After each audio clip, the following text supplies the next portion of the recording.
He clearly loved his son deeply, but he was sentenced to life in prison for murdering him.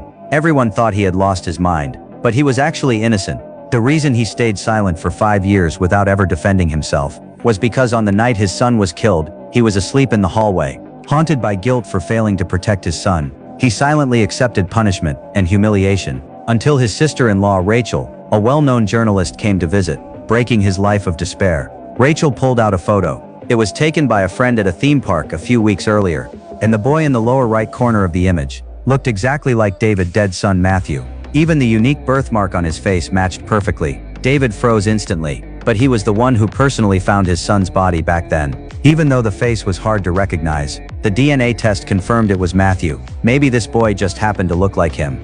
I found him. He was dead. David tried to stay firm in his words, but a spark of hope ignited in his heart. What if his son was still alive? Soon after, he went to see the warden, because the warden had known his father for decades and had watched him grow up. So he told him everything about the photo and begged him to retrieve his son's case file from the Boston police. But the warden coldly reminded him the DNA results from the body had matched completely and told him to stop dreaming. However, after David left, the warden canceled all his plans for the day, immediately flew to Boston, and that night had his staff secretly deliver the case file to David. David had been identified as the murderer back then because there were no signs of forced entry at the scene. No foreign fingerprints or DNA were found, and he also had a history of sleepwalking episodes.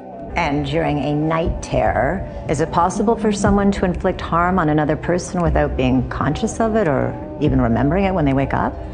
Yes, it is. Due to the severity of the injuries, a visual ID was impossible, but DNA tests confirmed the body was Matthew Burrows. The baseball bat that caused Matthew's death was confirmed to belong to David, and no other fingerprints were found on it. More importantly, a neighbor named Winslow also testified against him, saying she saw David burying the bat in the backyard that night. After reviewing the file, David circled Winslow's name, unable to understand why she would give false testimony, but he knew there had to be a conspiracy behind it to uncover the truth. David immediately contacted Rachel and shared his doubts. Rachel also told him something strange. On the night before Matthew was killed, a white boy of similar age and build had mysteriously gone missing and was never found, which meant Matthew might have been kidnapped, and the body David saw that night could have been that missing boy. Only the DNA evidence may have been tampered with. After leaving the prison, Rachel began investigating the neighbor immediately and discovered something shocking.